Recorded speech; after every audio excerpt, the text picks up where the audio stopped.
Good morning everyone. Last time we have discussed about the SN1 and SN2 mechanism, and this time we are going to discuss about the stereoisomerism, especially the optical isomerism, retention, inversion and the racemic mixture. So when you will start the study of the stereochemistry, when you start the study of the optical isomerism, then first of all we discuss about the plane polarized light. What is the plane polarized light? We say that if a light is moving in this direction and the magnetic field developed is somewhat like this,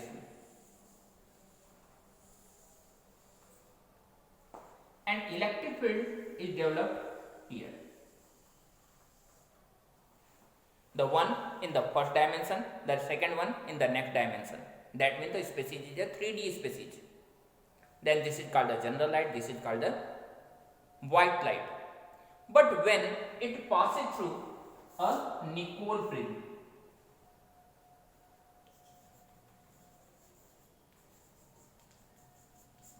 then after passing through a Nicol fringe, one of the factors, that is one of the dimension, is removed from the system, and now it becomes 2D system. And that 2D light is called the plane polarized light. Sometimes you have seen the polarized glasses are used for the glasses, for the opticals. The 2D light is better, provides better visibility than the 3D light. So that is better for the visibility. So this is the plane polarized light. Now we are seeing that what are the rotation. When these are the plane polarized light passes through optically active species, and after passing through the optically active species, it rotates the light in the clockwise direction. Then it is called dextrorotatory. And if it rotates the light in the anti-clockwise direction, it is called levorotatory compound. So the light, if the light rotates in the clockwise direction, that is called the dextrorotatory compound, and if the compound rotates the light in the anti-clockwise direction, that is called the levorotatory compounds. But the question, which of the compound rotates the light, whether it is the optically active or not, whether the compound is optically active or not, how will you identify? For the identification of the optical activity, we identify whether the compound is chiral or not. We say that those of the compounds which are chiral are optically active. Then what do you think about the chirality? We say that those of the system for which the mirror image is non-superimposable, that is called the optically active compound, that is called the chiral system.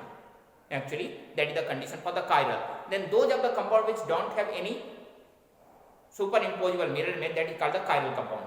When you will take the example, the best example is our palm. What is its mirror image? Its mirror image is this one.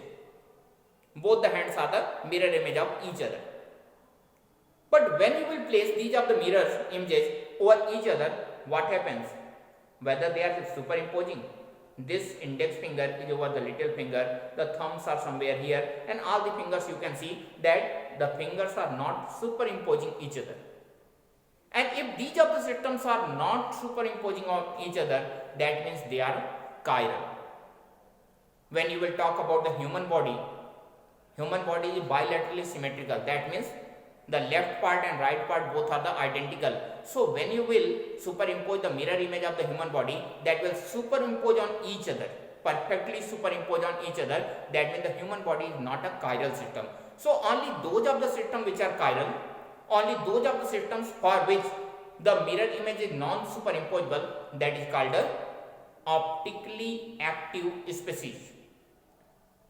But if the species is optically active, how will you identify whether it is a dextrorotatory compound, that means it rotates the light in the clockwise direction, or the levorotatory compound, that means it rotates the light in the anti-clockwise direction. Here we are going to see that how we find the rotation of any of the compound with the help of their configuration. Before finding the rotation of any organic compound, it's important to know that for any organic compound, the criteria for being chiral is the compound carry 4 different groups around it. If a compound is carrying 4 different groups around the carbon, that means the carbon is generating a chiral center and the compound is chiral. That means that will be optically active. Now in this condition, we are trying to find the rotation, and for the rotation finding, we provide the priority of each of the groups according to atomic number. It is the atomic number according to which we are going to provide the priority. So we will find that which one have the highest atomic number. The first one is the carbon, atomic number 6. The next one is oxygen, atomic number 8, and the upper one is the bromine, atomic number 35. Surely this one have the highest atomic number, then oxygen, and then carbon. So we are seeing this is the priority 1, 2, and 3. Now we will start drawing the arrow. The last prior, that is the fourth prior or the least prior system, is not given any priority, and we try to position this element either on the top or on the bottom. So we are starting from 1, 2, and 3. What is the direction?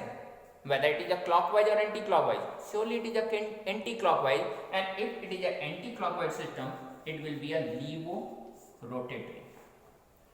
But if you are seeing the mirror image of the species, this is the mirror image.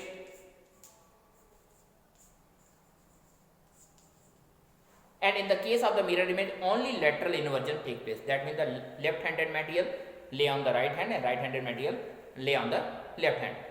So when you will provide priority, the same priority will be here. First priority to the bromine, second oxygen, third carbon. And in this priority condition, now when you will see, it will be 1, 2, 3. And this rotation, that is a clockwise rotation, suggests that it is a dextro-rotatory compound. And these are the two compounds. The first one is levo, second one is dextro. This one I am trying to show the mirror. Then these are the two compounds are the optical isomerism for each other, and they are called enantiomer.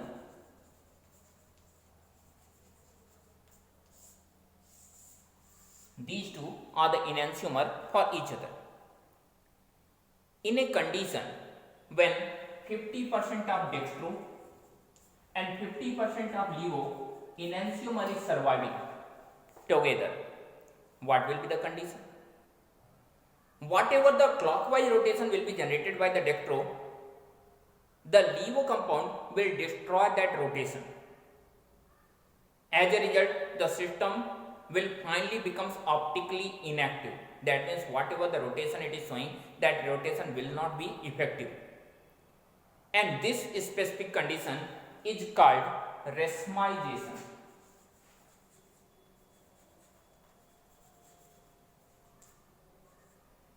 And this type of species, that means the 50% dextro, 50% levo enantiomer, is called racemic mixture.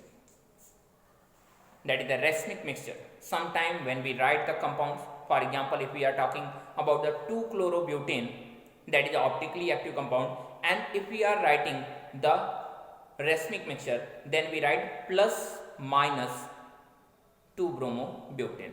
This plus minus is suggesting that the system is racemic mixture. 50% dextro and 50% levo species is mixed with each other, so the compound will be overall optically inactive. Then this was the dextro rotation, levo rotation, and the next one, that is the racemic mixture and racemization. Now we are trying to find what are the retention and what are the inversion in configuration. Simply, if any compound is retaining their integral configuration, if any of the compound is retaining their integral configuration, the process will be called retention in configuration. But if any process the system is just inverting their configuration, integral configuration, then it will be called the inversion in configuration. For example, if this is the condition for any reactant and this is the attachment, if this attachment removes and the next attachment forms this type of compound, what happened? The inversion takes place and this is called inversion in configuration. But if the compound is somewhat like this one and the next species just replaces this functional group without changing the position, without changing the integral configuration, then it will be called the retention in configuration. Then this is the retention and inversion. We have already discussed about the inversion and retention in the case of the SN1 reaction and SN2 reaction.